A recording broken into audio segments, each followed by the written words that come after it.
नमस्कार, मैं रोज।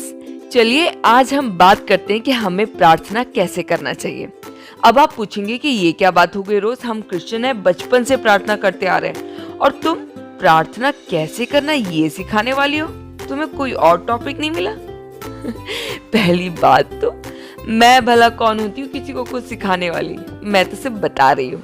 हो सकता है कि इससे आपको प्रार्थना को समझने में मदद मिल जाए। आज जरा अपने प्रार्थनाओं को परखे कि वो वचन के अनुसार है या नहीं। कुछ लोग तो अभी भी बच्चों वाला प्रे करते हैं। कैसे? मैं बताती हूँ। जब हम छोटे होते हैं तो हमें मम्मी पापा क्या सिखाते हैं? सबको ब्लेस करके प्रे करो। हम करते हैं, यीशु मेरी मम्मी को ब्लेस कीजिए, मेरे पापा को, मेरे भाई को, मेरे इनको ब्लेस कीजिए, आमीन।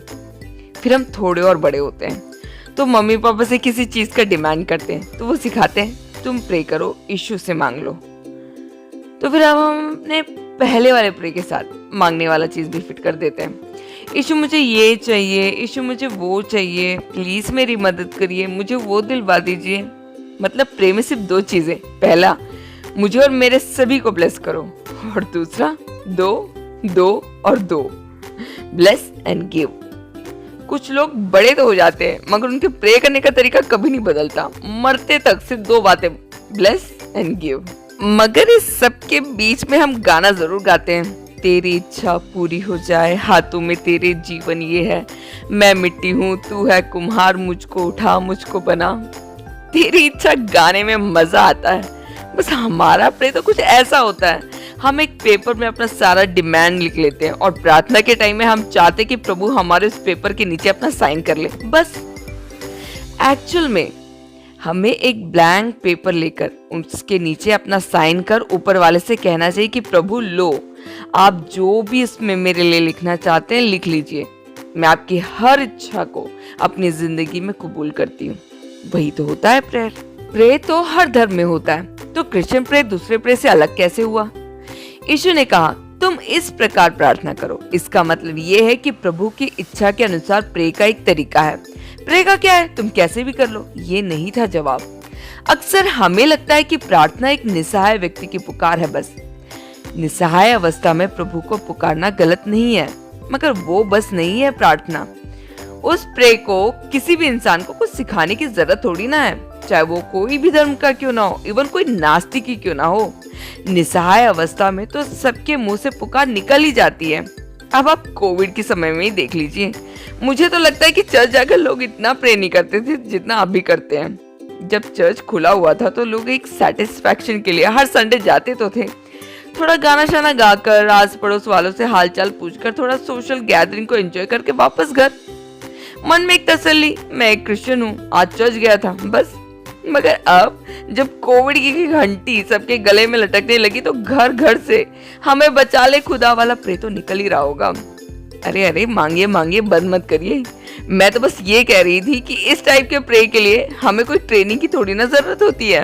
वैसे देखा जाए तो क्रिश्चियन प्रे एक निसहाय व्यक्ति का पुकार नहीं होना चाहिए, क्योंकि एक क्रिश्चियन कभी निसहाय हो नहीं सकता, क्योंकि उसके साथ परम परमेश्वर जो है, जो उसके पास है।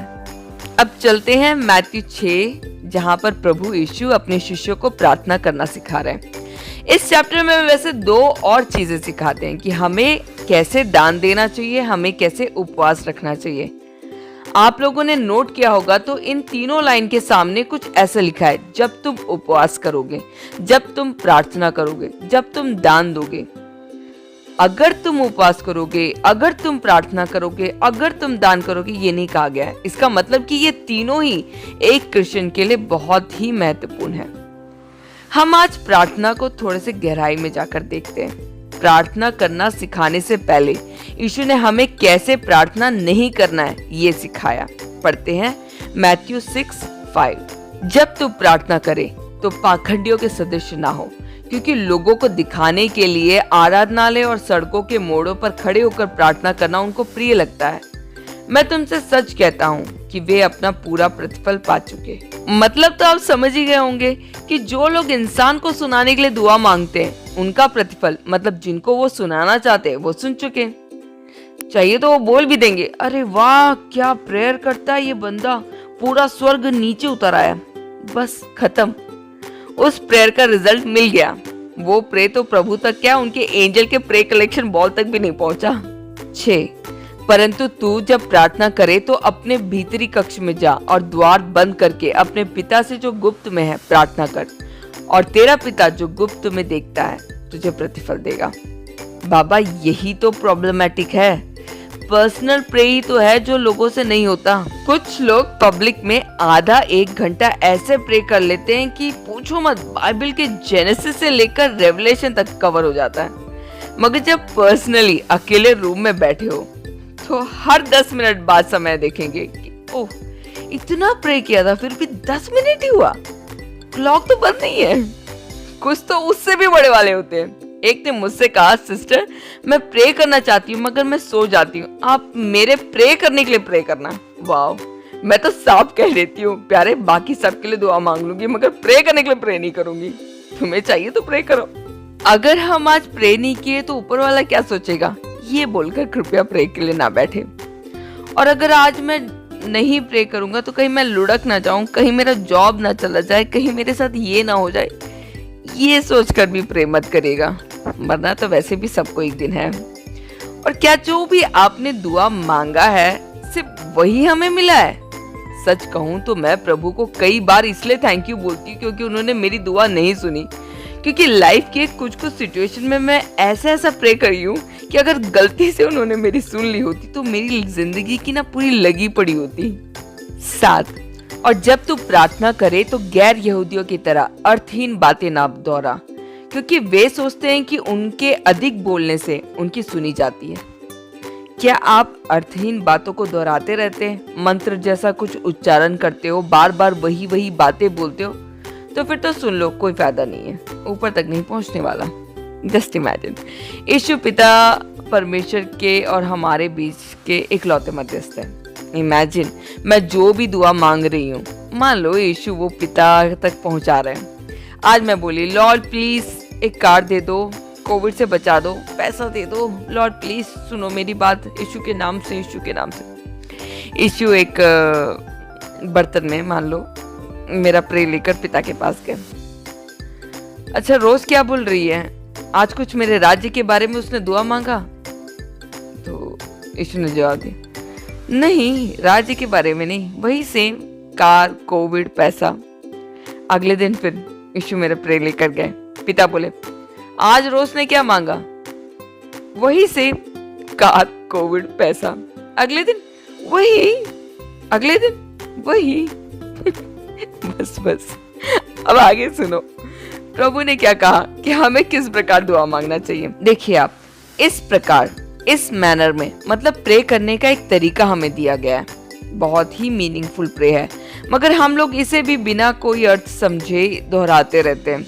वो तो छोड़ो, जो प्रे करने का मैनर हमें दिया गया है, बस उसको अपना सारा लिस्ट खत्म करने के बाद लास्ट में ऐसे फिट कर देते हैं जैसे मानो ये प्रे कबूतर है जो उड़कर आपके लिस्ट को ऊपर तक पहुंचा कर आएगा।